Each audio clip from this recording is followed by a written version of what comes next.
Welcome back to Kanji Master. Here we are at the end of week 2. We're going to start this session by studying 7 new kanji, after which we're going to review our progress on the poster and see what words we are now able to write after 2 weeks of study. Exciting. So first kanji off the bat today is the kanji for older sister, ane, or I'm not sure why haha, but ane, like ane-san, one-san, or ane-chan. And shi is the onyomi reading. To draw it, it's just the kanji for woman and the kanji for city. So a simple story would be that your older sister, or your older brother, which you remember is just a mouth with legs, is off running around chewing everything in sight. Your older sister has enough and she moves into the big city. Now you can imagine your older sister is very big. If you don't have one already, you can imagine your older sister is very big and that she has to move to the big city. She's walking around the big city like Godzilla. She's so big. On to the next one. The next kanji we're looking at here is the kanji for like clear up or clear weather. Se as in seiten, like sunny weather. Hareru to clear up, or hare meaning sunny weather. To draw it's quite easy, it's just the kanji for sun, and then the kanji we learned yesterday for blue. So you can imagine when the sun comes out, the sky is blue. It's pretty easy to remember, it's just like a blue, or you can imagine the sun is blue, I guess, too. But I like to imagine that it's just sun comes out and there's blue sky. It's pretty simple association. I think that's probably why this kanji is written this way. Cool, on to the next one. The next kanji we're looking at means to salute, bow, ceremony, thanks, or remuneration. The onyomi reading is re, like ore or rai. The shape itself is quite simple. It's just the katakana for ne, like we know, and then this kind of shape here. I like to refer to this shape as umbrella hand because it looks kind of like an umbrella handle. So potentially at your networking meeting, which we've talked about before yesterday with you can see that there. If you think about your networking meeting in the soil, you're obviously outside on the farm, maybe it starts to rain and someone hands you an umbrella and you're very grateful, you give them thanks. This is also the kanji you find in good manners, like regi or regi tarashi, like a polite person.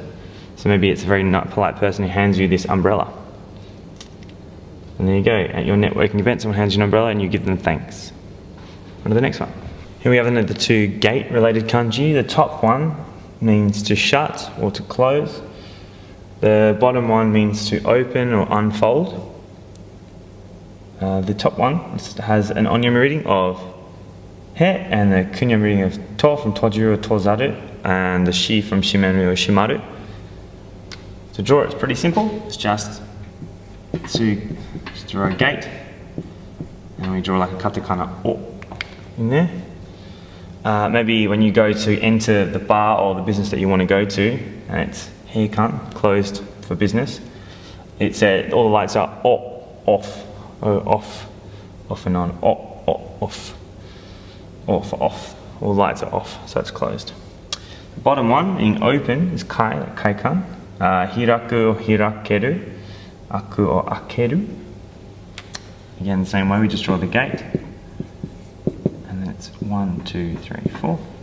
Now, this kanji, I think kind of looks, this shape here at the bottom, this one here, looks to me kind of like a picnic table. You can imagine it, picnic table. This way you people sit here, your legs here, and there's your head. Like that. Hopefully you can see that. And imagine that when you look through the gate inside of this place, there's lots of tables everywhere. People are unfolding or opening up all these picnic blankets and they're placing them on the tables. And so it's open for business and they're just starting the day and they're putting all these blankets, they're opening up all these blankets, unfolding all these blankets and putting them on the tables there. Closed, open, shut, unfold. There we go, too easy, another 2 gate kanji.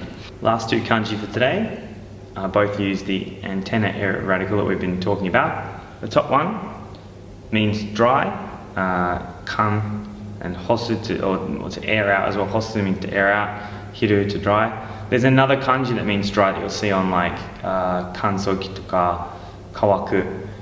which means like to dry or like wash, like a drying machine. It's probably a more popular, much more complicated kanji. To draw this one, it's pretty simple. It's just 3 strokes, 1, 2, 3. If you're trying to remember it, just think about, you don't have a washing line, so you use your aerial on top of your house. You just sling your bed sheets over, your t-shirts over that to try and dry it out. So associate dry with that. So second kanji here means flat or even. The onyomi reading is hei, and the kunyomi reading is byo, hyo, tai from taira, and hira. Very similar way of drawing it to the last one. Just double check.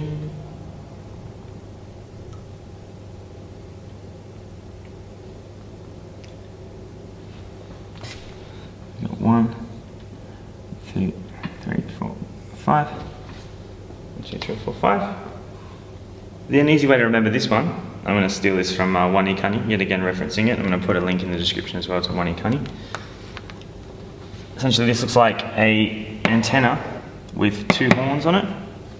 So you can imagine that you think you're going to boost the power of your antenna, so you stick a couple of horns on it, and instead this turns it into sort of a magic antenna and attracts all these animals. These animals come raging through your house, and they stomp all of your house flat as a pancake, flat like tied up.